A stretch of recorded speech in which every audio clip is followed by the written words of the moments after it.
Hello আমার প্রিয় ছাত্রছাত্রী বন্ধুরা, আমি তোমাদের অমিতাভ স্যার। সবাইকে আমার ইউটিউব চ্যানেলে স্বাগত জানাচ্ছি। আজকে তোমাদের যে এক্সপেরিমেন্টটা করে দেখাবো, সেখানে আমরা একটা ধাতু জিঙ্কের আমরা কিছু ছিবড়ে নিয়ে নিয়েছি এখানে। সেগুলো সবই ব্যাটারি থেকে কেটে নেওয়া হয়েছে। তোমরা এরকম ছিবড়ে সবাই জানো। তো এই টাইপের ছিবড়েকে ব্যবহার করব কোথায় না, দুটো পৃথক অ্যাসিডের মধ্যে।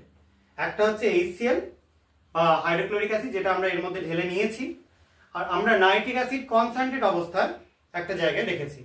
হাইড্রোক্লোরিক অ্যাসিডটা কিন্তু আমরা নিয়েছি ডাইলিউট 60% লঘু, কিন্তু নাইট্রিক অ্যাসিডটা নেবো কনসেন্ট্রেট। এবং দেখবো হিট দেওয়ার পর কি কি বিক্রিয়া হয় এবং তারপরে যা যা হয় সেগুলো বলবো। তো দেখো, ফার্স্টে আমরা এই যে HClটা রয়েছে, HClটার মধ্যে আমরা জিঙ্ক যোগ করব। সেই জন্য আমি প্রিন্সকে ডেকে নিচ্ছি। প্রিন্স চলে আয়, কন্টেনারটা তুলে ধর। এবার সেই HCl এর মধ্যে জিঙ্কের টুকরো যোগ কর, আর একটুখানি পেঁচানো টুকরোগুলো যোগ কর। বেশ, থাক। এই যে টুকরোটা যোগ করবার পরই এখানে রীতিমতো বাবলস উঠতে শুরু করেছে। যে বাবলসটা আমি ক্যামেরার সামনে এনে দেখাচ্ছি, এরকম টাইপের ঘোলাটে হয়ে পুরো বাবলস উঠতে শুরু করেছে।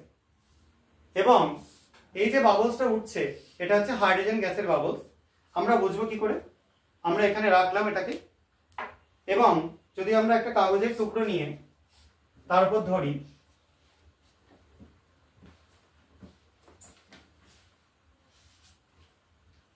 এখানে আমরা একটা কাগজের টুকরো ব্যবহার করছি, যেখানে আমরা এই গ্যাসটার উপর ধরবো এবং দেখবো কি কি পরিবর্তন ঘটে।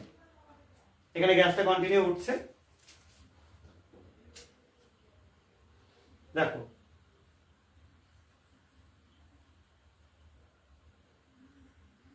ঠিক আছে, এটা প্রথম দিকে নিভে গেল। আর একটুখানি আমরা হিট দেবো, গ্যাসটা এখনো ঠিকঠাক ভাবে ফর্ম করেনি।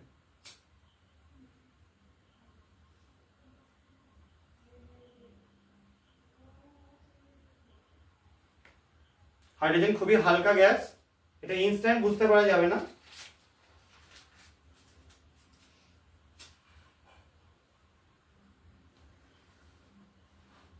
আচ্ছা, অফ করতো।